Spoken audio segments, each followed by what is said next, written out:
Bismillahirrahmanirrahim. Assalamualaikum warahmatullahi wabarakatuh. Alhamdulillah wassalatu wassalamu ala Rasulillah wa ala alihi wa sahbihi wa man walah wa ba'd. Saudara-saudariku, bersyukur pada Allah Subhanahu wa taala kembali kita tersambung lewat kajian kita. Mohon berkenan ada penyesuaian dari kondisi teknis, kita mengganti tadi dari sambungan internet supaya bisa menyesuaikan, dan insya Allah semoga Allah memberikan kemudahan dan kelancaran pada ta'lim kita di kesempatan subuh menjelang pagi waktu Indonesia Barat di kesempatan kali ini. Baik, kita akan coba lanjutkan kembali apa yang telah tadi kita uraikan, bahwa Allah Subhanahu wa taala memberikan bimbingan kepada Rasulullah SAW di fase awal wahyu. Fase awal wahyu yang berlangsung di Mekah, yang berada atau dalam kondisi sebelum Nabi Hijrah SAW ke kota Yathrib yang kelak menjadi Al-Madinah Al-Munawwarah. Tadi disampaikan bahwa dalam situasi yang dimaksudkan, wahyu diturunkan kurang lebih ada 86 surah yang di dalamnya berisi khususnya tentang pematangan dari sisi akidah, keyakinan, kekuatan pada iman setiap insan beriman, yang disampaikan khususnya di tempat-tempat pengajaran Nabi yang terpusat di kediaman sahabat mulia Arqam bin Abi Arqam, anak muda kurang lebih usia 17 tahun dan urutan ke-17 dalam As-Sabiqun Al-Awwalun, 40 orang pertama yang memeluk Islam. Seperti tadi disampaikan bahwa dari 86 surah ini kita sudah tuliskan, kemudian juga di-upload di web. Anda yang sudah terhubung bisa langsung download ya, sehingga memiliki ketersambungan. Dan saya sudah tuliskan dari mulai surah pertama sampai dengan surah yang ke-86. Ya, kemudian di sini saya kosongkan yang urutan mushafnya. Jadi urutan mushafnya ini saya berikan 10 saja. Ya, 10 saja. Nanti selebihnya 76-nya Anda yang isi. Tadi yang saya katakan bahwa saya menginginkan keterlibatan Anda semua berjariah gitu kan. Jadi saya menulis ini malam-malam supaya pagi atau subuh kali ini bisa ditampilkan. Saya sudah tuliskan 86-nya. Saya tuliskan sesuai dengan urutan diturunkannya. Nah, Anda saya kasih yang paling gampang ya, supaya terlibat semua. Dikasih tinggal masukkan urutan di nomor mushafnya. Ya, jadi kalau Al-Alaq 96 kan sudah tuliskan, Al-Qalam 68 kan. Al-Muzammil 73, Al-Mudaththir 74, Al-Fatihah 1 terus sampai Al-Mutaffifin, ini surah keberapa di urutan mushaf. Nah, nanti kalau sudah masuk semua, terus ke fikih kita sampaikan Madaniyah, ke sini lengkap 114. Ini sengaja ini kosong sampai 86 dulu. Lalu saya berikan jeda di sini tagar supaya nanti di sini kita tuliskan Madaniyah. Lalu kita sempurnakan 28 surah setelahnya menjadi 114 surah, dan sempurna semua kita akan tahu urutan turunnya. Ya, berapa saja, kemudian nomor mushafnya berapa. Nah, dari sini nanti ada hikmahnya. Jadi kita akan ketahui, oh ini turunnya dalam situasi seperti ini, gambarannya demikian. Seperti yang tadi saya sampaikan, citranya kita ambil dari situ. Ya, kalau ada kebutuhan-kebutuhan tertentu, kita rasa-rasa kita mengalami seperti ini, ya kan? Terus apa ini solusi dari Al-Quran? Kita ambil ayat-ayat yang sesuai ketika Allah turunkan, bimbingkan kepada Rasulullah SAW untuk mengatasi problem di masa itu sesuai dengan keadaan yang serupa yang kita alami. Tapi kalau kita ingin mengambil secara sempurna ya petunjuk dari awal sampai akhir yang kita pelajari lebih awal, inilah dahsyatnya. Maka urutannya mushaf, kembali ke mushaf. Ya, jadi dahsyatnya ini seperti ini. Kalau kita ingin ambil tematik, ya diturunkan kan berdasarkan sebab nuzul, ya sebabnya dijamakkan jadi asbabun nuzul. Kejadian ini fase Mekah terjadi begini, ini solusinya. Fase Madinah terjadi begini, ini solusinya. Kita keluarkan secara tematik. Tapi dahsyatnya begitu disusun dari Al-Fatihah urutan mushaf sampai dengan An-Nas menjadi pedoman kehidupan utuh. Jadi hal-hal yang akan kita alami dalam kehidupan ketika menjalani hidup di rumah tangga, ketika menjalani hidup kehidupan sosial, di pekerjaan, itu tantangannya akan serupa. Walaupun mungkin ragamnya yang kita alami itu kejadiannya bisa berbeda-beda, kan? Beda tempat, beda peristiwanya, kemudian beda waktunya, tapi substansinya serupa. Ini juga gitu. Arahnya ke situ juga. Ya, arahnya terkait dengan akidah, bisa jadi ingin menggoyang akidah, gitu kan, sehingga harus kita bentengi. Arah terkait dengan rumah tangga, ada miskomunikasi, persoalan dengan pasangan, persoalan dengan misalnya orang tua, dengan mertua, dengan anak, dan sebagainya. Itu semua tersusun rapi sekali. Jadi apa yang belum kita alami dalam kehidupan, peristiwa-peristiwanya, kita sudah belajar solusinya. Jadi begitu kita mendapati persoalan dimaksud, sudah paham cara mengatasinya. Itulah indahnya susunan mushaf yang kita dapati sekarang. Sehingga disebut dengan hudan. Ya, Jelas ya sampai di sini. Nah, sekarang kita akan coba hadirkan yang pertama dulu tentang surah Al-Alaq sebagai pendahuluan. Sebagai pendahuluan. Jadi ini saya berikan gambaran singkatnya saja gitu ya. Nah, tapi yang ini coba saya akan berikan detail sedikit supaya kita mengerti. Oh, ini maksudnya. Ya, yang pertama kali diturunkan ini di posisi mushaf surah ke-96. Ini maksudnya seperti ini, ya kan? Lalu apa korelasi dengan surah-surah setelahnya? Nanti kita akan bahas setelah masuk kepada sesi tafsir. Urutan-urutan itu supaya spesifik penempatannya. Ya.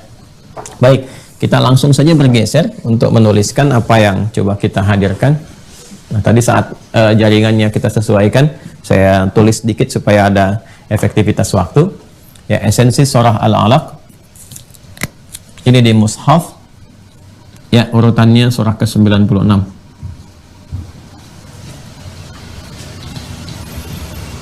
Surah yang pertama kali diturunkan kepada Rasulullah SAW yang sekaligus juga memberikan isyarat pengangkatan beliau ya sebagai Nabi dan Rasul yang terakhir. Baik, ini kita ketahui dulu ya waktu-waktu dan tempat terkaitnya. Waktu turunnya diturunkan kepada Rasulullah SAW ya. Ini yang sepakat mayoritas ulama ketika melihat ya, dan mengamati keseluruhan diurutkan sampai menemukan waktu, yaitu di 17 Ramadan. Ya. 17 Ramadan. Harinya hari Senin. Nah, ini menarik sekali, Kalau kita ngaji ke fikih sampai didalami, ini masya Allah itu ya, detailnya itu luar biasa. Dan ada hal-hal yang sangat luar biasa kalau kita dapati. Ya Allah menetapkan segala itu dengan sempurna. Karena Nabi Muhammad SAW itu lahirnya Senin, menerima wahyunya Senin, wafatnya di hari Senin. Ya, sehingga nanti ada yang mendalami tentang waktu, menelusuri dan menghadirkan beberapa kesimpulan yang dahsyat juga. Ya, misalnya Ahad gitu kan. Ahad, kenapa disebut dengan Ahad? Ingin menunjukkan sesuatu yang mengarah kepada Allah Subhanahu wa ta'ala, gitu kan, pendalaman-pendalamannya, sehingga ada yang menyebutkan bahwa Senin itu harinya para nabi, ya Selasa itu ke para ulama, dan seterusnya. Tapi itu nanti pembahasan berbeda. Kalau kita nggak dalami, nanti dikiranya oh ini cuma nyambung-nyambungkan ya. Nanti di aspek yang lain bisa dikaji. Tapi saya ingin katakan bahwa waktu turunnya ini di hari Senin, ya sama dengan kelahiran Nabi Muhammad SAW harinya hari Senin, dan wafatnya pun hari Senin, menerima wahyunya pun di hari Senin, ya kan? Kemudian 17 Ramadan, yang dimaksud 17 Ramadan di sini yaitu saat kemudian diberikan itu ya, wahyunya turun kepada Nabi ya secara parsial, jadi bertahap, sifatnya bertahap, sebagian-sebagian yang nanti terhubung sampai dengan kurang lebih 23 tahun atau 22 tahun, ya kan? 6 bulan 22 hari, kurang lebih demikian ya. Kalau kita bulatkan kurang lebihnya sekitar 23 tahun, ini masa pembukanya. Tapi kalau yang dimaksudkan adalah turunnya dari Lauh Mahfuz ke Baitul Izzah seperti yang saya terangkan di simpul ketiga saat menjelaskan kitab itu ya, maka yang dimaksudkan itu malam Al-Qadar ya, malam Al-Qadar. Jadi bukan yang dimaksudkan turunnya langsung kepada Rasulullah SAW ya yang di hari Senin 17 Ramadan itu, tapi yang dimaksudkan turunnya dari Lauh Mahfuz secara sekaligus 30 juz ke Baitul Izzah atau Sama'id Dunya, ke langit dunia, diviralkan dulu di alam malaikat, di alam-alam langit keseluruhannya, supaya diketahui bahwa ini kadar manusia, penutup, kitab sempurna akan diturunkan untuk menunjukkan kebenaran firman Allah Subhanahu wa taala dan kuasanya. Jadi apa yang berlangsung Allah tetapkan, ya kan? Itu akan berlangsung kehidupannya secara detail di muka bumi dan berkesesuaian satu dengan yang lainnya. Nanti silahkan rujuk apa yang telah saya sampaikan di pertemuan yang lalu-lalu ya, pada video tentang pembahasan simpul yang ketiga, yaitu tentang kitab. Saya terangkan detail di situ dengan izin Allah Subhanahu wa taala. Jadi ini ya 17 Ramadan hari Senin ya, karena hijrah kan Nabi belum berlangsung. Jadi tahun hijriahnya belum ada. Ya kan? Hijrahnya belum berlangsung. Jadi hijriahnya belum ada. Ya, kalau hijriah itu kan artinya setelah Nabi hijrah. Jadi dihitung saat Nabi hijrah, di situ baru kemudian berlaku penanggalan tahun-tahun hijriah. Jadi kalau kita tarik ini usia Nabi aja dari usianya. Ya. Jadi waktu turunnya 17 Ramadan di hari Senin, usia Rasulullah SAW ya saat menerima waktu turun ini yaitu 40 tahun. Ya, kalau mau detail 40 tahun kemudian 6 bulan 8 hari. Nah ini, kalau mau detil, ini gambarannya. Usianya 40 tahun, 6 bulan, 8 hari. Ya, jadi kalau kita mau tarik, ya sebelum hijrah, kan hijrah itu 13 tahun kan setelah ini. Jadi usia Rasulullah 53 tahun. Ya, 53 tahun. Usia beliau 53 tahun tuh. 53 tahun. Ya, jadi kalau mau kita tarik lagi, kurangi saja ke sini. Ya, ini kurangi 13, kurangi ini dulu, sebelumnya 12. Jadi kurang lebih ya 12 tahun. Ya, kita bulatkan saja inilah ya. 12 tahun 6 bulan lah gitu ya. Ya, harinya kita bulatkan saja, untuk desimalnya bulatkan untuk penghilangan. 12 tahun 6 bulan sebelum hijrah. Ya, sebelum hijrah, kurang lebih demikian.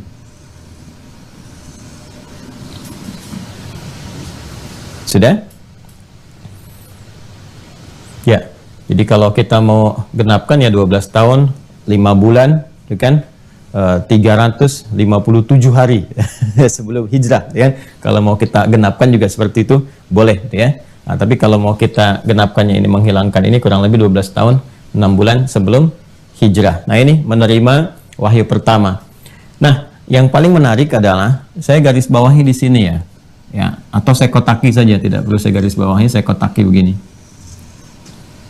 Baik, silakan fokus karena kita akan bicara esensi. Saya mulai sedikit detail juga, berikan sedikit detailnya supaya mengerti hikmahnya apa gitu kan. Ya, pematangan-pematangan seperti ini. Nah, teman-teman sekalian, ini usia 40 tahun ini sangat menarik ya. Karena nanti juga ada ayat dalam Al-Qur'an yang memberikan penekanan tentang esensi 40 tahun ini, dan ulama itu banyak sekali menulis ya tentang 40 tahun ini.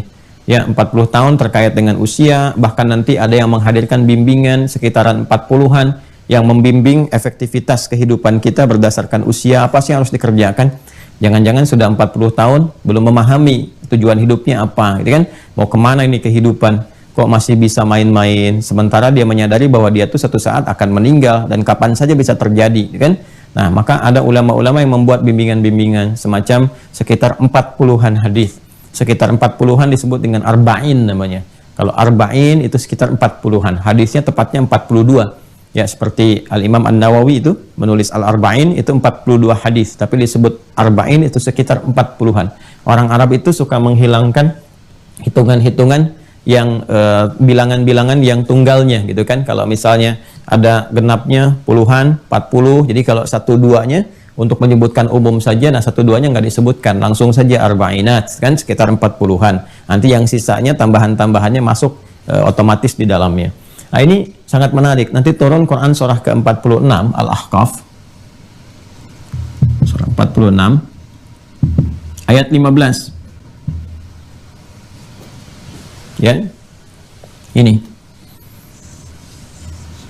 terkait dengan usia 40 tahun ini, usia kematangan. Ya, 40 ini juga nanti terkait dengan ya pola pendidikan, tarbiyah. Ini cukup menarik sekali. Ya, dan Nabi Musa kan menerima wahyu juga ya di Tur Sinai itu 40 kan. 40 malam gitu kan. Jadi diberikan pembekalan-pembekalan oleh Allah Subhanahu wa taala, berikan kemudian kumpulan wahyu untuk umatnya 40 malam. Itu ada di Al-Baqarah ayat 51 ya. Wa idh wa'adna Musa arba'ina lailah, ya kan? Dan ketika kami berikan komitmen kepada Musa, berikan tentang penguatan wahyu-wahyu selama 40 malam, ya kan? Nah, ini Nabi Muhammad SAW diberikan wahyu pertamanya usia 40 tahun. 6 bulan, ini 6 bulan itu yang 6 bulan 8 hari ini fase pendahuluan itu. Masih ingat gak? Ya, jadi genap sebetulnya 40 tahun itu diberikan, yang 6 bulannya ini persis yang fase pendahuluan ru'yah shadiqah. Ya, mimpi yang benar itu, ar-ru'yah shadiqah. Ar-ru'yah shadiqah.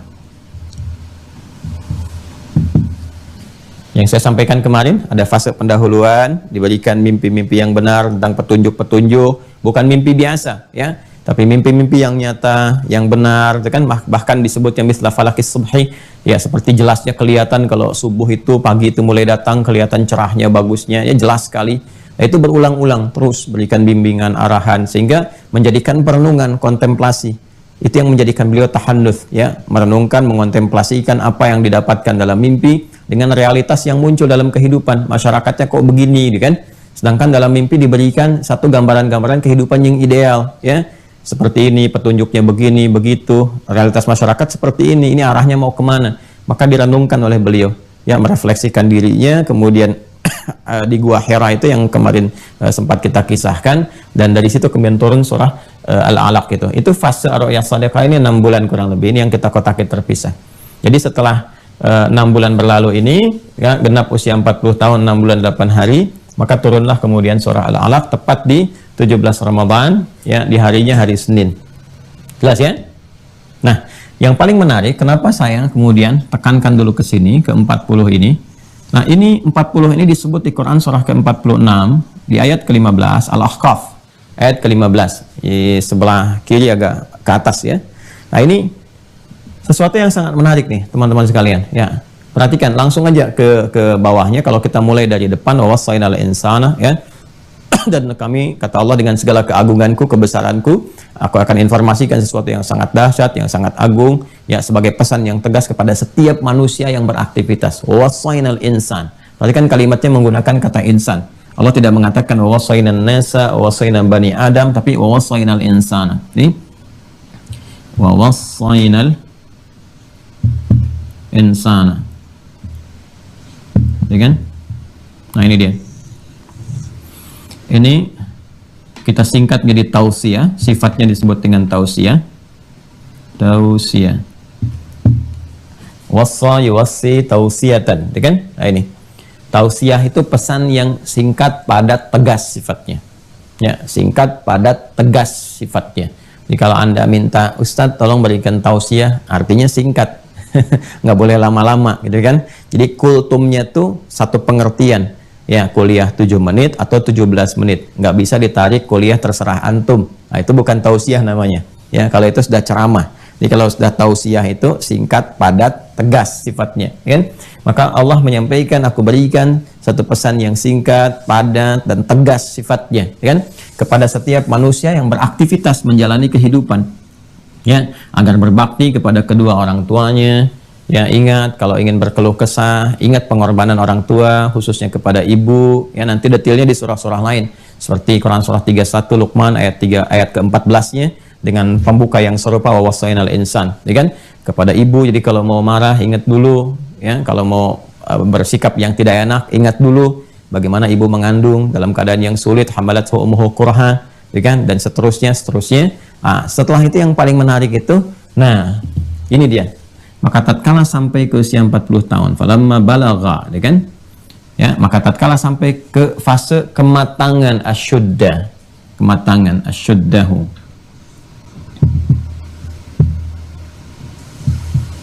Nih. Tatkala sampai ke fase kematangan, asyuddah itu sesuatu yang kokoh, yang kuat. Makanya sesuatu yang keras disebut syiddah namanya. Ya, syiddah. Jadi ada double dari sebelumnya kekuatannya. Kalau misalnya kencang, keras, kuat disebut syadid. Ya, syadid. Wallahi ada kuwatu syadidah jiddan, kekuatannya tuh kencang sekali, besar sekali. Syadid tuh kuat, kencang. Ya, sehingga dalam bacaan pun kalau sesuatu yang mengalami penambahan 2 kali lipat disebut dengan tasydid namanya. Tasydid tuh berkumpul menunjukkan satu gambaran, ya, atau simbol seperti ini. Ya, yang menggambarkan ada 2 huruf yang berkumpul, bukan cuma satu. Jadi kalau kita gabungkan hamzah begini, waw dengan lam. Ya, yang satu sukun, yang kedua fathah, seperti ini. Ini 2 huruf ini bisa kita satukan supaya nggak banyak dituliskan. Ya, cukup satu saja. Jadi begini, hamzah, waw, lam. Untuk memberikan tanda ada 2 yang berkumpul begini, berikan tasydid, double. Makanya kita bacanya dengan menekankan double, awal, kan? Awal, menunjukkan ada 2 yang bersatu, satu kekuatan menyambung jadi satu. Ya, jadi kalau kita berikan kepada bentuk sifatnya menunjukkan satu kematangan yang sudah menyatu keseluruhannya. Di unsur-unsurnya itu matang semua, menyatu, diintegrasikan jadi menyatu. Nah, itu bahasa Arabnya menjadi asyudda. Ya, asyudda artinya apa? Semua perangkat-perangkat yang mendukung aktivitas manusia untuk beraktivitas, yang 3 itu berdasarkan anatominya. Ini dalam sekali ya. Jadi kita butuh fokus, dan mohon izin saya detilkan ini untuk memberikan pengantar yang kuat nanti untuk memahami pembelajaran kita di subuh kali ini. Jadi yang terkait dengan fisiknya, kekuatan fisik, kemudian juga rohnya, kemudian juga akalnya.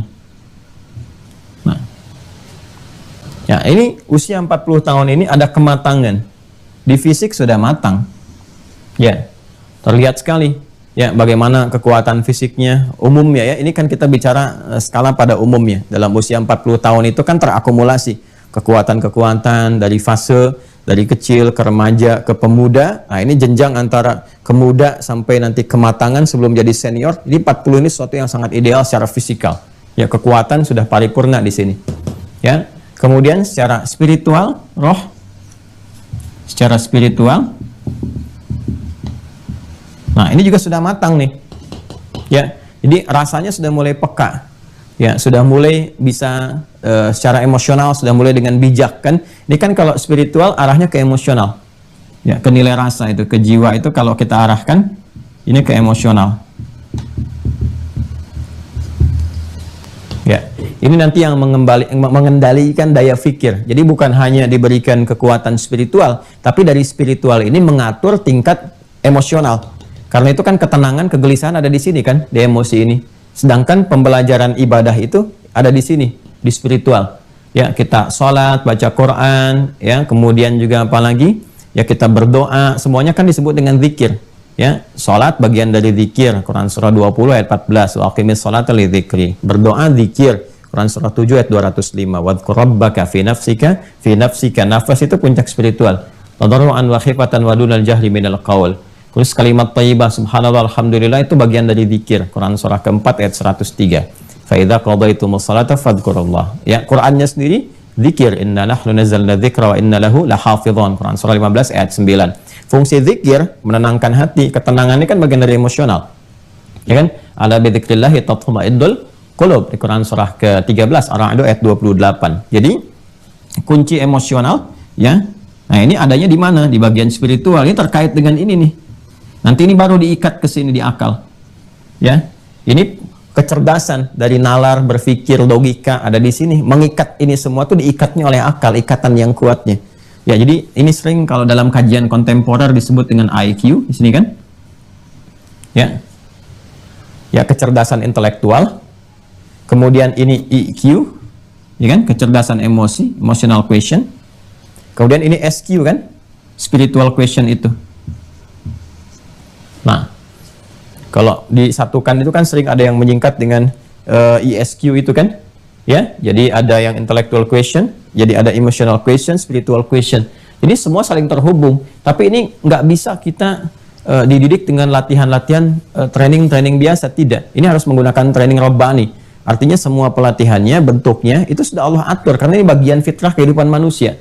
Nggak bisa lekat, ini nggak bisa dipisahkan, lekat semua, nggak bisa dipisahkan. Jadi kalau paketnya komplit paketnya. Kalau kita ingin kematangan intelektual, maka dia akan mengikat semua informasi dari sini. Mesti ada kematangan spiritual. Jadi kalau spiritualnya nggak matang, ini juga nggak akan terarah. Walaupun ini sudah siap untuk mengeksekusi sesuatu, logikanya ini sudah matang di sini. Menangkap sesuatu dengan logis, tahu premis-premis, bisa membaca silogisme, bisa membedakan kalau ini pernyataan benar, pernyataan salah. Tapi kalau ini yang nggak matang, tetap digunakan pada yang keliru. Ya. Dia bisa menangkap ini benar, ini salah. Tapi kebenaran dan kesalahan yang ditempatkan kepada maksiat. Apa contohnya? Ya, dia tahu nih, dia amatin. Ini sendal yang bagus, ini sendal yang tidak bagus. Ya kan? Yang bagus nih yang bisa digunakan. Benar, ini yang benar yang bisa dipakai. Itu kan? Yang nggak bagus, ini paling sedikit lah. Ya kan? Ya, asas penggunaannya, manfaat. Dia sudah bisa bedakan. Yang benar nih, ini kualitas bagus. Ya, yang benar, yang baik, yang bisa dipakai. Ini paling dipakai sebentar, rusak. Ya, manfaatnya nggak terlalu lama. Dia bisa bedakan. Ini yang benar, ini yang salah. Tapi pengetahuan itu nggak bisa dia tempatkan pada tempat yang baik ketika spiritualnya lemah atau kosong. Akhirnya apa yang terjadi? Dia ambil sendal yang bagus, dia pakai. Yang jelek dia tinggalkan. Yang bagus tuh yang punya orang. Yes ya. Ya, yang bagus tuh yang punya orang gitu. Jadi ada lagi yang datang nggak pakai sendal, pulang-pulang bawa sendal. Dia tahu sendal itu bisa dipakai, cuma ditempatkan di tempat yang salah. Nah ini ada matang di pemikiran, bisa menalar, membedakan, tapi nggak matang di sini. Ada persoalan di sini. Ya, jadi kuncinya semua tetap kembali ke sini. Nah, kematangan spiritual itu siap artinya. Siap ya, siap untuk diisi, siap untuk diarahkan ya. Kemudian kalau mendapati itu logika menangkap dengan baik, diisikan yang benar-benar, ketangkap ke sini langsung. Cepat sekali nangkapnya. Ya, cepat bisa mengeksekusi, bisa mendapatkan kematangan-kematangan untuk mencerna, ya, kemudian mendeliver lagi, meneruskan lagi kepada orang yang membutuhkannya. Itu ternyata 3 aspek ini, baik emosional, spiritual, kemudian juga dengan intelektual, itu kematangannya letaknya di usia 40 tahun. Ini yang paling bisa ya tersinergikan ketiga bagian ini. Ini pada umumnya ya. Walaupun nanti ada juga yang bisa mengalami percepatan-percepatan. Ya, ada percepatan-percepatan, tapi barangkali juga percepatan ini tetap saja tidak bisa menghadirkan satu ideal yang sepenuhnya. Ya, misalnya begini, ini oke, matang secara akal, secara roh, ya. Secara fisik dia masih usia sekian tahun. Kalaupun dibandingkan dengan yang di atasnya masih kuat yang di atas, boleh jadi demikian, gitu kan? Nah ini, jadi ada saja sisi bagian-bagian tertentunya tetap yang membutuhkan fase kematangan secara menyeluruh. Nah pada umumnya, kekuatan ini, asyuddah, bisa disinergikan, itu dalam usia 40 tahun. Jadi ini sudah siap, ini siap, ini siap. Makanya di sini ketika mencapai usia kematangannya, yang bisa menyinergikan 3 bagian ini. Ya, falamma balagha asyudda, jadi ketika sudah sampai kepada 3 tahap ini bisa disatukan keseluruhannya, ya usia berapa? 40 tahun. Nah, ini kalau sudah mendekati usia-usia ini atau bahkan sudah ada di sini atau melewati ini. Nah, ini harus memperbanyak doa. Ya, perbanyak doa. Apa doanya? Ya, kalau Rasulullah kan turun wahyu tuh, ya kan? Nah, kalau kita minta kepada Allah, Rabbi auzi'ni an ashkura ni'mataka allati an'amta 'alayya wa ala walidayya wa an a'mala salihan tarbah, sampai ke wa aslih li fi dzurriyyati dan seterusnya. Jadi yang kita mintakan pertama, kita memohon dengan syukur dulu. Ini adabnya. Saya nggak akan terlalu panjang di sini, ya, cuma akan memberikan gambarannya aja. Syukuri dulu nikmat perjalanan hidup sampai ke usia ini, betapapun dapatnya, ya kan? Syukuri semuanya. Terima kasih Allah memberikan kesempatan kehidupan berdasarkan ajal dan seterusnya sehingga sampai ke masa ini. Ya kan? Kemudian yang paling menarik juga kita meminta kepada Allah supaya semua keberkahan yang diberikan ya disematkan pula pada orang tua. Karena nggak mungkin bisa sampai ke sini dengan baik kecuali peran-peran orang tua yang telah Allah tetapkan. Ya, dan boleh jadi ini isyarat juga semua kesuksesan, kelapangan yang disyukuri itu.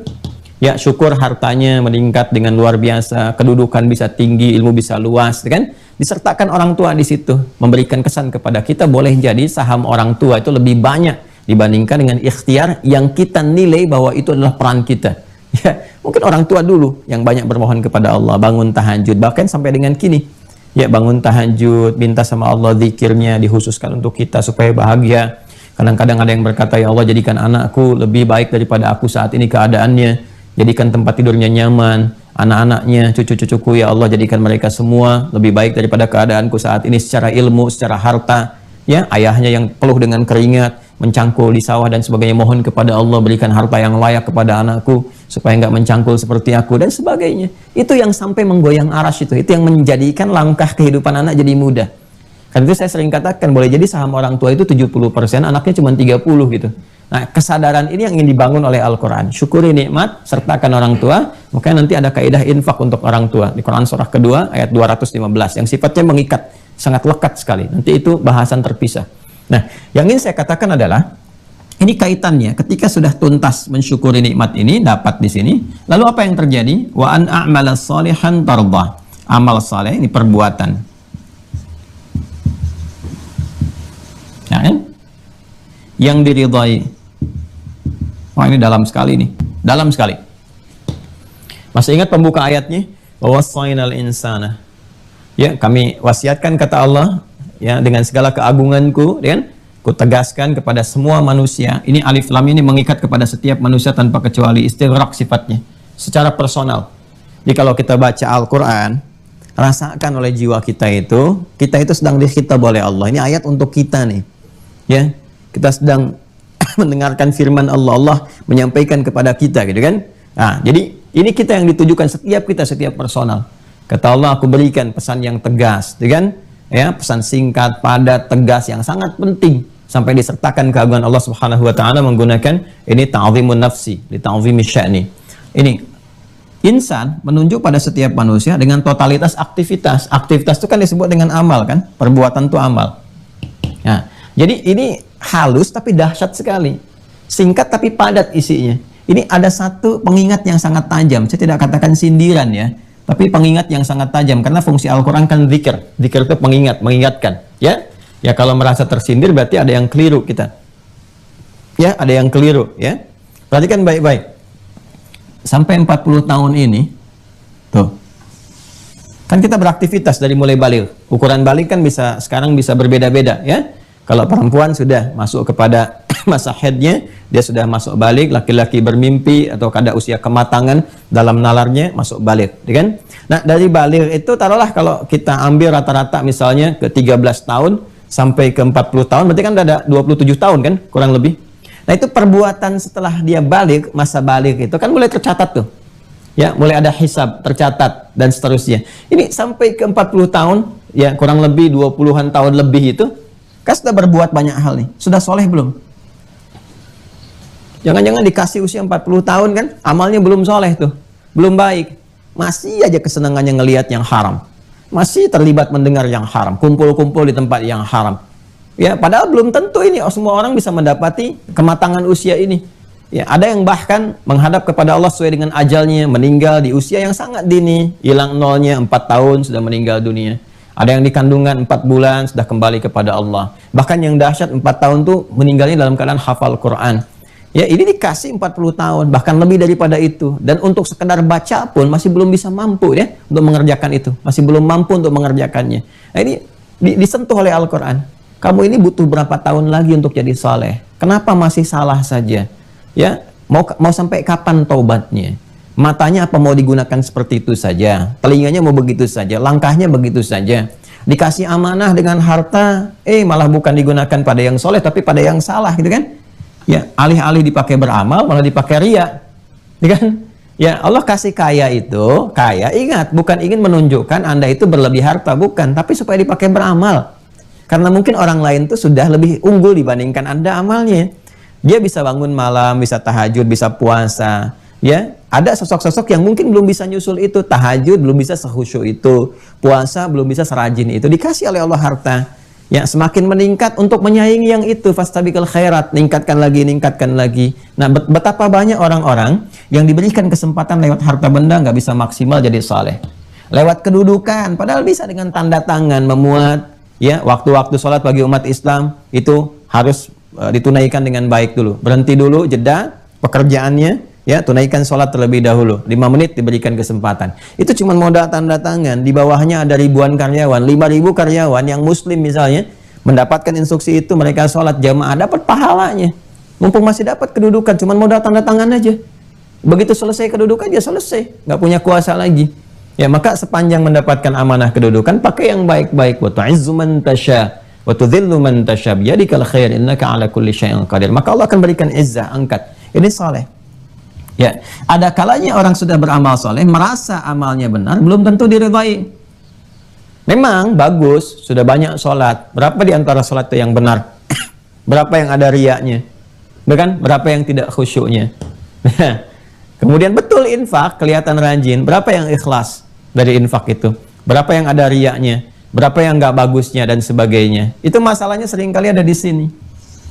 Ya, masa sudah beramal pendahuluan sampai matang, sudah 40 tahun lebih, masa sudah 70 tahun masih riya juga? Ya, masa sudah 60 tahun masih nggak ikhlas juga dan sebagainya? Mau sampai kapan gitu? Ya, karena itu kita minta bimbingan kepada Allah supaya satu, dikuatkan amalan kita menjadi saleh, diridhai, dan terwariskan itu sampai keturunan. Wa aslih li fi dzurriyyati, terwariskan sampai keluarga besar, sampai keturunan. Nah, ini kaitan dengan kitanya sekarang. Ya, kaitan dengan kita. Apa korelasinya dengan apa yang akan kita uraikan, bahas di Al-Alaq ini? Nah, menariknya, bimbingan pertama yang Allah berikan, langkah-langkah menuju saleh ini, kan? langkah-langkah menuju soleh ini Allah turunkan pertama kali pada Nabi Muhammad SAW persis di usia yang ke-40 tahun. Langkah soleh. Ingat, ini masih pembekalan Nabi menjadi soleh, meningkat soleh, bukan muslih. Jadi ada soleh, ada muslih, itu beda. Ya, jadi ada solaha, ada aslaha. Solaha begini. Solaha yasluhu, pemiliknya orangnya disebut soleh. Ada aslaha yuslihu. Aslaha yuslihu, orangnya muslih. Saleh itu baik secara pribadi, muslih memperbaiki. Awas ya. Saleh itu baik secara pribadi, membekali diri supaya jadi lebih baik, lebih baik, lebih baik. Ya kan? Kalau kebaikan ini auranya ingin ditebarkan kepada yang lain sehingga bisa memperbaiki yang lain-lain, menebarkan aura positif sehingga orang lain mendapatkan bagian-bagian yang serupa, itu muslih namanya. Ya. Muslih ini kan fase berikutnya ketika Nabi mendapatkan wahyu surah Al-Mudaththir itu. Ya. Surah yang ke-74 dan keempat di urutan asbabun nuzul. Urutan pertamanya kan Al-Alaq, Al-Qalam, Al-Muzammil, Al-Mudaththir. Ya kan? Nah, jadi ketika mendapatkan Al-Mudaththir, baru Nabi kemudian ditugaskan untuk menebarkan risalah secara terbuka. Perannya menjadi muslih, Rasul, menyampaikan risalah. Fungsi dari risalah itu salah satunya adalah islah, memperbaiki, ya, menjadi muslih. Makanya ketika turun wahyu yang pertama itu membentuk karakter saleh dulu, dan belum banyak tantangan dari masyarakat sekitaran, ya, masih melekat tuh, al-aminnya masih melekat, pujian-pujian, kemuliaan, apresiasi segala macam itu, semua menganggapnya masya Allah yang terbaik, yang paling ideal, yang paling mulia dan sebagainya, saleh. Ya. Tapi kalau sudah nanti terbuka muslih, memperbaiki, dan tantangannya pun berbeda. Ya, ini nggak sama nih. Sudah mulai ada ketidaksukaan, ketidakcocokan, ada persekusi, ada macam-macam dan sebagainya ini.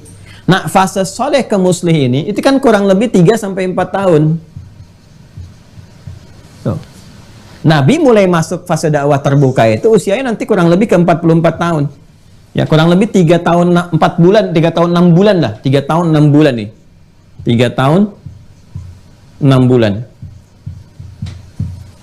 Ya, di pas usia ke-44 tahun, setelah fase menerima ini, ya 40 tahun 6 bulan, 3 tahun 6 bulannya, fase ke-44 tahun, baru turun Al-Mudaththir. Ya, pelan-pelan ya, pelan-pelan, sini. Ini baru kemudian secara terbuka. Sedangkan saat wahyu pertama diturunkan, ini membentuk karakteristik apa? Karakteristik soleh, belum muslih. Artinya membekali pribadi Nabi dulu, dibekali dulu, dikuatkan dulu, ya, dioptimalkan secara pribadi dulu, sehingga setelah kuat, kokoh, kan, siap dan sebagainya secara pribadi dan lingkungan terdekatnya, beliau di keluarganya, ya, ada Sayyidah Khadijah di keluarga terdekatnya dengan sahabat terdekat Abu Bakar, ya kan? Nanti ada juga Ali bin Abi Thalib di keluarga beliau juga, ya, lingkup keluarga yang terdekatnya sudah siap, sudah tahu nih siapa yang bisa support, siapa yang kuat secara pribadi sudah matang, baru kurang lebih 3 tahun 6 bulan itu, ya, kurang lebih dari fase ini turunlah surah Al-Mudaththir. Nah, apa kaitan dengan yang saya uraikan tadi? Di sini kan kalau kita kembali ke surah 46 ayat 15, ya, kita minta kepada Allah, wa an a'mala shalihan tardah. Dan bimbing kami ya Allah supaya kami bisa beramal salih ini. Artinya ini kan perbaikan diri nih, perbaikan diri.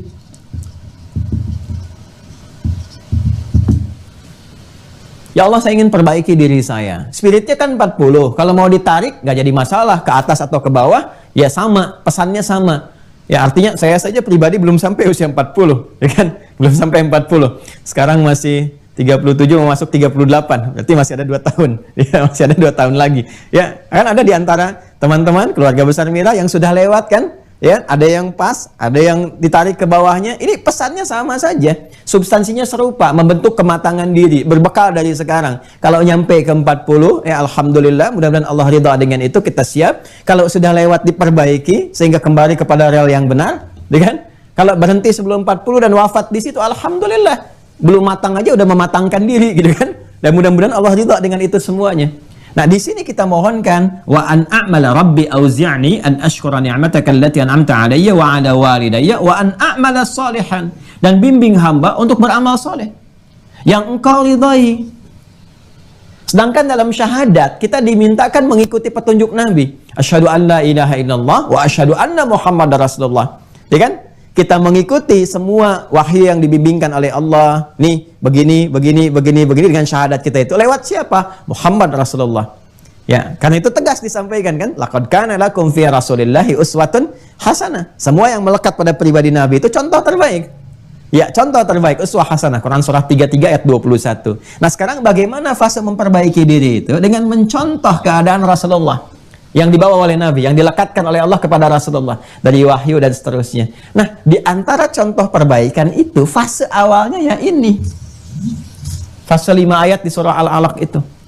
Karena saat itu diturunkan, itu adalah pembekalan khusus kepada Rasulullah untuk membentuk karakter saleh. Ya, sebagai nabi dan rasul. Levelnya pasti beda, namanya nabi dan rasul. Tapi setidaknya esensi hikmah yang ada di sini, pancarannya bisa kita teladani. Kan kita diminta meneladani. Ini uswah hasanah. Nggak nyampe ke tahap nabi, karena kita bukan nabi. Apalagi rasul, bukan. Kita manusia biasa. Tapi diminta kita meneladani apa yang pernah dicontohkan, dibekalkan oleh Rasulullah. Allah memberikan pembekalan kepada nabi, menjadi saleh, kita ambil nih. Aura positif dari sini, terapkan untuk memulai memperbaiki diri. Ini yang saya maksudkan, perbaikan pertama, langkahnya dari sini. Jelas ya? Sehingga sekarang mengerti ya korelasinya. Nabi ini hikmah semua ini. Ya, hikmah semua. Ini kalau saya mau bahas sampai ke bulannya, tanggalnya, ini ada ilmunya semua. Ini bukan utak-atik, kitabnya pun ada. Ya, kitabnya ada. Tentang hari misalnya, tentang waktu, tentang ini. Ini saya ambil baru ininya saja. 40 tahun, bertemu dengan 40 tahun kita juga di sini, cuman beda status, beliau Nabi, kita manusia biasa. Tapi spiritnya adalah, sampai ke sini mesti ada penguatan asyudda. Ini. Ya, jadi kalau sudah sampai usia-usia seperti ini atau mendekati ke situ atau dari balik itu kan dari kata bulugh, balagha yablughu gitu kan? Ya, yang sampai. Ya. Sampai kemana? Sampai ke fase akan mendekati kematangan. Ya, itu baru nyampe mulai mencerna nih. Ya, akalnya baru nyampe mulai mencerna sesuatu, mulai berfungsi sampai kepada fungsinya. Ya, akal mulai bisa mencerna. Saat balik kan mulai bisa membedakan tuh, mencerna. Mau nyebrang lihat kanan kiri dulu, gitu kan? Ada kalimat mulai bisa dicerna sampai ke tahap itu, tapi belum tentu matang. Anak boleh balik, tapi belum tentu matang pemikirannya. Bisa jadi. Ya, bisa jadi balik, tapi belum tentu matang emosinya. Bisa jadi. Ya, bisa jadi balik, belum tentu matang spiritualnya. Nah, ini yang fase itu yang coba dimatangkan. Jadi bagus sekali nih. Kalau ada usia-usia yang di bawah 40 sudah balik tapi dilatih dengan spirit-spirit ini, nanti begitu 40-nya manusia ideal tuh. Itu yang menjadikan orang-orang hebat tuh. Sepeninggal Nabi itu kan rata-rata sudah dilatih sempurna. Kalau kita lihat ya, cendekiawan-cendekiawan, begawan-begawan pengetahuan, ulama-ulama hebat itu ya, dari mulai para masa-masa tabiin ke atas lah. Kalau sahabat ini sudah jelas itu ya. Ya kan kalau tabiin ke atas itu pembentukannya jelas, meniru yang sebelumnya. Ibnu Abbas tuh dari masa sahabat disiapkan, dari sahabat junior kan. Yang ibnu itu Abdullah, rata-rata Abdullah semua tuh. Abdullah bin Abbas, Abdullah bin Omar, Abdullah bin Amr bin As dan seterusnya. Dari kecil disiapkan kematangan ini. Sehingga generasi mereka itu udah matang. Kecil-kecil tuh pikirannya udah kuat. Ya, udah pikirannya bagaimana mengatasi solusi ini, mengatasi problem ini, solusinya apa. Ada yang berpikir kenegaraan, berpikir tentang fase sosial di masyarakat. Sehingga cita-citanya jelas. Bahkan ada anak-anak yang belasan tahun itu cara berpikirnya itu udah matang sekali. Udah matang sekali. Wah, ini problem ini solusinya harus begini nih. Nanti saya dewasa ingin jadi seperti ini. Dia sudah begitu. Jadi mereka tuh di usia 13 tahun, 12, 13, 14 tuh udah punya visi masa depan. Jadi nggak sibuk dengan TikTok, dengan game, dengan macam-macam ya. Ya itu nggak matang gitu. Kita harus balikin ke sini nih. Ya, makanya hasil cetakan setelahnya tuh orang-orang hebat. Imam Abu Hanifah, Imam Malik, Imam Syafi'i, Imam Ahmad bin Hanbal, ke ulama-ulama, bahkan ke pengetahuan umum juga. Ya. Al-Khawarizmi, Al-Battani, Jabir bin Hayyan, kemudian Ibnu Sina, Ibnu Rusdi, dan seterusnya. Itu orang-orang hebat yang kalau kita teliti dari kecilnya, itu kematangan ini yang diajarkan. Kecil-kecil tuh sholatnya dulu dibina, ya, kematangan spiritualnya dulu, terus dekatkan dengan Quran, dikumpulkan dengan orang soleh, sampai ulama bikin kitab-kitab Riyadus Sholihin, taman orang-orang soleh, supaya nyambung ke situ. At-Tibyan fi adab hamalatil Quran, gimana cara masuk majlis ilmu, supaya mendapatkan kematangan ini. Ini saya mau katakan, kitab-kitab ulama kita itu sangat berharga. Udah deh berhenti dari yang nggak jelas yang sekarang-sekarang itu. Ya, jadi bacaan-bacaan sekarang gitu kan, saya bacanya ini cuma dapat, mohon maaf, kalaupun ada keilmuan tuh dapat ampasnya saja gitu. Kecil sedikit. Kalau kita mau ke isinya, itu sekarang orang-orang hebat sekarang, apalagi kalau sampai ke Yahudi dan sebagainya, itu yang diriset tuh kitab-kitab masa lalu, kitab-kitab klasik. Dan kita sudah punya sumber otentik, Al-Quran dan hadis. Kenapa nggak dikeluarkan dari kurikulum hidup? Itu jelas tuh. Ya, sudah nggak perlu dilacak lagi dari mana sumber kebenarannya dan sebagainya. Semuanya sudah pasti. Ya, sudah pasti itu kebenarannya karena hak sifatnya, hak. Nah, karena itulah kemudian dasarnya kita kembalikan ke sini. Kalau ingin lihat tafsirnya, nanti lihat di penjelasan para ulama, kitab-kitab. Anda passionnya kemana? Ke umum banyak kitabnya kok. Kita bisa sajikan khazanah pemikiran masa lalu itu, yang sumbernya dari kajian ini. Ya, di dunia hewan kitabul hayawan, di dunia tumbuhan kitabun nabat, bahkan ada ensiklopedia hewan, ensiklopedia tumbuhan, di bidang kedokteran, bidang astronomi, macam-macam tuh. Ya, bahkan peta dunia pertama yang disusun tuh orang Islam yang bikin. Ya, dari mana penggalian kematangannya? Dari sini. Karena paham tentang hidupnya. Kalau mengerti diri kita sendiri, kita mengerti untuk memetakan kehidupan. Oh, saya tuh begini, saya tuh ada rohnya, begini cara mematangkan roh, oh akalnya begini, lengkap sekali. Dan gak ada satupun kitab suci di muka bumi yang menyentuh ini secara dalam, kecuali Al-Quran dan penjelasannya dari hadis serta keterangan ulamanya. Ini luar biasa. Nah, karena itu kita akan memulai nih ke sini nih. Masuk gimana nih spiritual alaq ini? Esensinya apa nih? Ya, karena dasar pertama yang Allah berikan ini turunkannya 5 ayat membentuk karakteristik salih, dasarnya ini. Dan fasenya apa? Fasenya makiyah. Dan fase makiyah itu kaitannya dengan akidah, penanaman kekuatan dalam spiritual, dalam jiwa. Di sini. Jadi kalau ininya sudah kuat, ke sini pun bisa didorong, ke sini bisa didorong. Ya, fisik itu akan mengerjakan apa aja kalau semua sumber di spiritnya ini ya sudah muncul. Ya, ini kan adanya di jiwa, kan? Di nafas, nafas di kolbu, kolbu sering disebut dengan hati. Ya, semua yang berasal dari hati itu sudah nggak mikir, akal nggak mikir, fisik nggak mikir, karena sifatnya kerjain aja. Ya, cinta bersumber dari hati, dari jiwa. Kalau sudah melekat pada jiwa, diperintah apa aja dikerjain. Dengar pasangan batuk aja bisa langsung cari pesawat di hari itu, beng gitu. Nggak peduli bagaimana keadaan fisik, pokoknya berangkat. Ini tuh, fisik mah gitu aja, diperintah jalan terus. Ah, ini nggak masuk akal jam segini kamu mau berangkat. Ini sudah bukan masalah akal, Pak. Ini masalah hati. Tuh ya, itu sudah bisa begitu tuh. Ya. Jadi kalau kita bisa bawa ke dalam nilai-nilai spiritual yang benar, sudah nggak ada pikiran. Makanya Bilal tuh dicambuk, biasa saja gitu. Ya, malah bingung yang nyambuknya itu. Irtad, murtad kamu ahad, irtad ahad. Bisa begitu tuh. Jadi fisiknya tuh udah nggak ada rasa, biasa aja gitu mengerjakan sesuatu tuh. Jadi semuanya nggak ada masalah karena ininya tuh matang. Ini yang paling pokoknya itu ini nih. Oh, kalau ini sudah benar semua tuh sudah. La ilaha illallah, Allahu akbar dan seterusnya. Ini matang semua nih kesininya. Ranum, tinggal manfaatnya ditebarkan dalam kehidupan. Nah, apa spirit yang pertama kali untuk mendapatkan ini semua? Fase ini. Fase 40 tahun, wahyu pertama, 5 ayat pertama. Ya kan? Nah, saya masih di poin 1 nih, teman-teman sekalian. Masih di poin 1. Ya kan? Nah, jadi inilah alasan kenapa saya ingin tampilkan dengan detail yang 5 ini dulu sebagai spirit awal, gambaran kita melangkah di fase makiyah ini. Selanjutnya nanti tinggal digali 86 surah. Jadi kita tinggal teruskan ke bawahnya, surah Al-Alaq lengkapi, lalu 85 surahnya kita gali kemudian. Oh, ini kalau kita dapat itu semua, Masya Allah, udah matang sekali tuh. Enak sekali nanti dibawa kehidupannya tuh. Sudah melihat sesuatu itu kayak nikmat aja, itu yang dimaksud halawatul iman. Ajaban di amril mu'min, ya, mengagumkan perkara orang beriman. Jadi semua kehidupan tuh kita nyaman mengatasinya. Ada suasana duka, kita sikapi dengan sabar. Jadi netral lagi. Suasana suka, nggak berlebihan, sikapi dengan syukur. Netral lagi, netral. Nikmat keseluruhannya. Ini puncaknya di sini.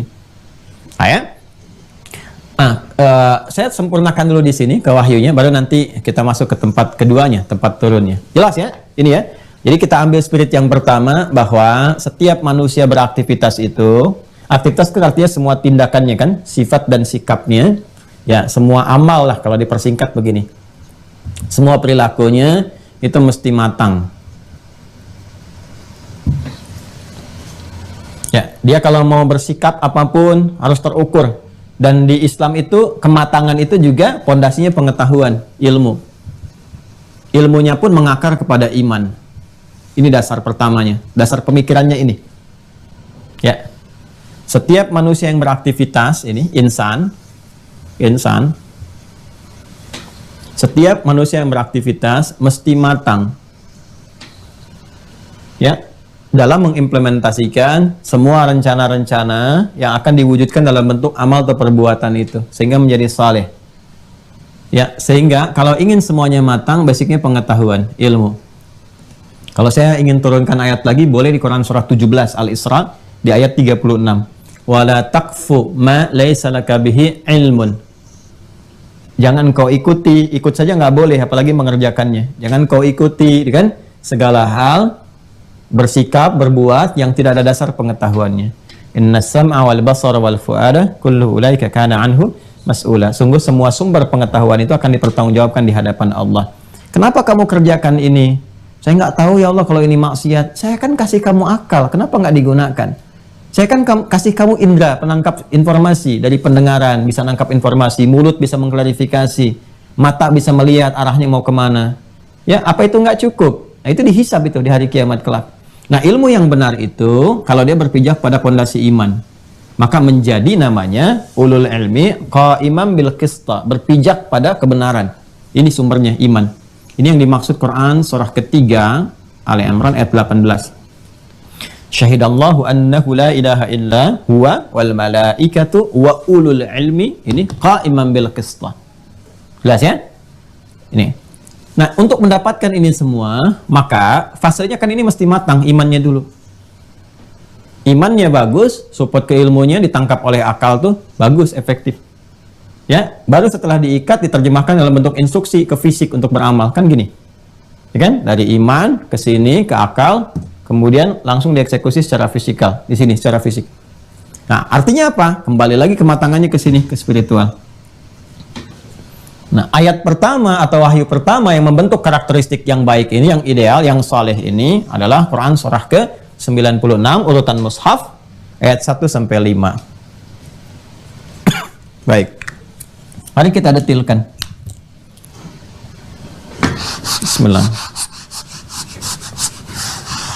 Kemarin sudah saya tuliskan dan sudah juga saya bahas sekilas dengan cepat, gitu kan? Ada masuk ke detil yang cepat, jadi nanti yang kemarin saya uraikan tidak akan saya singgung dengan dalam lagi, cuman gambaran-gambarannya saja, ya. Baik, jadi ini inti yang akan kita bahas. Yang tadi itu pengantar, ya, mukaddimahnya. Jadi saya ingin gambarkan, kalau saya nggak terangkan ini kita nggak ngerti nih bagaimana pentingnya, istimewanya 5 ayat pembuka dalam wahyu itu. Jadi saya terangkan itu supaya kita mengerti, oh ini rupanya maksudnya ke sini. Bukan sekedar wahyu yang turun dan kisah-kisah yang mengiringinya, gitu kan, terkait dengan sejarah yang kita kemudian sampaikan kemarin. Bismillahirrahmanirrahim, ya. Kita mulai yang pertama, Iqra. Silakan dibuka mushafnya. Bismillahirrahmanirrahim. Khalaq, gitu kan? Seperti ini. 2. Khalaqal insana min 'alaq. Kan? 3. Iqra wa rabbukal akram. Ya. 4. Alladhi 'allama bil qalam. 5. 'allamal insan. Nah, ke insan lagi kan? 'allamal insan ma lam ya'lam. 5 dulu. Selebihnya nanti sampai ayat terakhir, tantangan-tantangan ketika kita akan mengerjakan ini. Sekaligus sindiran-sindiran Allah dan ancaman-ancaman yang Allah berikan kepada orang-orang yang mencoba menghambat fitrah kehidupan ini. Jadi, ini hak asasi manusia tertinggi. Yang pertama kali Allah kemudian informasikan kepada kita bahwa semua manusia berhak untuk menjadi saleh. Jadi orang-orang yang menghambat kesolehan seseorang sehingga tidak berpeluang mendapatkan rahmat Allah, itu ancamannya tinggi. Ya, itu langsung nanti diancam dengan zabaniyah. Itu apa namanya? Di antara malaikat yang bertugas narik ubun-ubun, nasiyatin kadhibatin khati'ah. Jadi kan sanad zabaniyah. Jadi biarkan nanti akan ditarik ubun-ubunnya, dibawa ke neraka jahanam. Itu ancaman tinggi. Jadi orang-orang yang menghambat, merampas hak asasi manusia pertama untuk menjadi saleh, nah, itu ancamannya tinggi sekali. Ya, nanti satu saat kita bisa ada kajian HAM. Boleh tuh, HAM dalam perspektif Al-Quran. dan hadis. Kalau buatan manusia bisa relatif. Ya, yang satu mengatakan iya benar, yang satu mengatakan tidak, itu nggak benar. Ya, itu menyalahi fitrah gitu. Nanti kita akan lihat bagaimana tinjauan ya HAM dalam perspektif Al-Quran dan hadis. Saya kira belum ada bukunya itu ya. Boleh tuh nanti kita turunkan tuh, karena menarik. Ya, kemarin saya dialog dengan tokoh ini sedikit ya, intermezzo sedikit. Tapi ini nyata sifatnya, nggak ada sesuatu yang dikarang. Ada tokoh kemarin datang, kita dialog tuh ya. Salah satunya yang disinggung tentang LGBT itu. Ya, kenapa salah satu kesulitan itu diatasi LGBT itu ya untuk membantu mereka kembali kepada jalan yang baik-baik? Karena selalu ini munculkan HAM. Padahal kalau kita gali pengertian HAM sendiri itu bertentangan dengan HAM sebetulnya. Ya, harusnya dibantu untuk kembali kepada HAM. HAM itu kan hak asasi yang paling dasar yang melekat pada diri. Kalau M-nya manusia bukan hewan, kan? Ya kan, hak asasi manusia kan, bukan hewan. Kalau melekat pada manusia berarti fitrah. Ya berarti HAM itu harus selaras dengan fitrah. Kalau menyalahi fitrah itu bukan HAM namanya, harus dikembalikan kepada HAM. Ya. Sedangkan fitrah itu kalau melekat ada kecenderungan semua sama memandangnya manusia. Jadi kalau menurut manusia salah ya salah. Ya seperti menerima kebenaran, ya cenderung pada kebenaran itu hak dasar, fitrah dasar. Karena itu kalaupun mengerjakan sesuatu yang salah, hatinya pasti akan menolak. Itu hak dasar namanya. Ya. Nah, fahsya, mungkar itu penyimpangan yang sudah dilekatkan kepada fitrah untuk ditolak. Jadi kalau ada mungkar diingkari oleh hati, fahsya pun akan ditolak. Ya. Buktinya apa? Buktinya nggak semua manusia membenarkan itu, kebanyakan menolaknya. Kalau ditolak oleh banyak orang dan tahu bahwa itu adalah penyimpangan, itu menyalahi fitrah, bukan diperjuangkan menjadi bagian dari fitrah. Itu diantara cara berpikirnya. Kalau mau detailkan banyak nanti. Tapi karena bukan sekarang waktunya, nah kita kembali ke sini aja dulu. Ya. Iqra bismi rabbikal ladzi khalaq. Proses Iqra ini turun tidak serta-merta langsung Iqra bismi rabbikal ladzi khalaq. Kemarin saya sampaikan ada malaikat mendekap dulu Rasulullah SAW, kan? Sampai merasakan nyaman, tenang, begitu nyaman, tenang, baik. Kan pertama kali dalam suasana datang kan malaikat sosok menyamar tiba-tiba mengatakan Iqra perintah, kan kebayang suasana psikologi Nabi ketika menerima itu, nggak langsung tiba-tiba tenang kan? Ya jawabannya langsung ma'ana biqari, saya betul-betul nggak bisa baca, dipeluk, ya kan? Sampai merasakan kelapangan, nyaman, ya dilepaskan, jadi kan ada perasaan ngap dikit, dilepaskan, nyaman lagi sampai 3 kali lapang. Dalam keadaan lapang itulah setelah tenang, nyapang, lapang, keadaan hatinya mulai enak, nyaman, turun wahyu, langsung tegas secara sempurna. Spirit, diksi pertama saja, kata pertamanya Iqra, memberikan kesan kepada kita dari riwayat yang sampai asbabun nuzulnya, dari kisah yang menyertainya, kenyataan yang dirasakan saat ini turun memberikan kesan kepada kita bahwa hal pertama kali kalau ingin memulai diri kita berhijrah untuk menjadi saleh adalah berusaha melapangkan hati dulu untuk menerima semua apa yang akan Allah perintahkan kepada kita. Jadi percuma kalau kita ingin jadi soleh tapi hatinya nggak siap. Harus siap dulu, lapang dulu. Ya, seperti keadaan yang dipeluk dengan erat, pengap, ya, setelah dilepaskan, enak gitu. Nah, suasana saat enak, saat nyaman itu kita bisa menerima apapun, yang enak, yang nyaman, yang baik. Maka hal pertama yang harus kita lakukan ketika ingin menjadi soleh, memperbaiki diri, ya kita harus coba berkontemplasi sejenak dengan diri kita dulu. Seperti Nabi mengajarkan lewat tahannus. Dilihat, ini sebetulnya mau kemana sih arah hidup kita ini?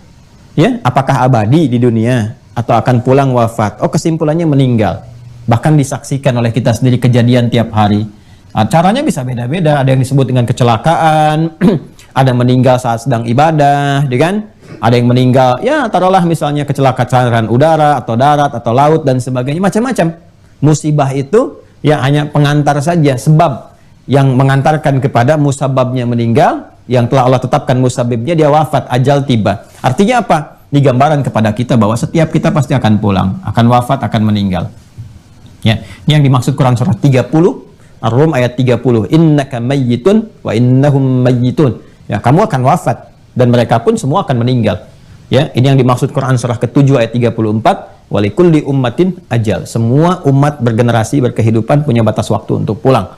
Ya, karena itu kalau kita sudah memahami kita akan meninggal, logikanya kan, ya kalau sudah matang, nih makanya matang tuh. Kalau sudah matang logikanya, kalau cerdas, kalau sehat logikanya itu akan berpikir kan, terus setelah kematian itu bakal apa yang dibawa? Ya, kan kita harus cari info kan. Satu-satunya informasi yang jelas menerangkan ya tentang kejadian hal-hal yang dialami pasca kita meninggal itu, pasca maut datang itu kan cuma di Al-Quran. Silahkan dicek. Bandingkan dengan apapun yang ada di muka bumi, informasi yang ada. Cuma Al-Quran yang menjelaskan jelas. Bahkan dijelaskan dengan sangat luar biasa detail. Bagaimana suasana orang soleh akan meninggal, rasanya bagaimana, gitu kan? Kalau orang yang tidak punya bekal bagaimana, kepanikannya seperti apa, ya panik gak, ya panik pasti kalau nggak ada bekal itu, ya macam-macam lah akan dialami itu, sampai di alam kuburnya bagaimana, sampai setelah itu bagaimana. Jadi perenungan kita itu menghadirkan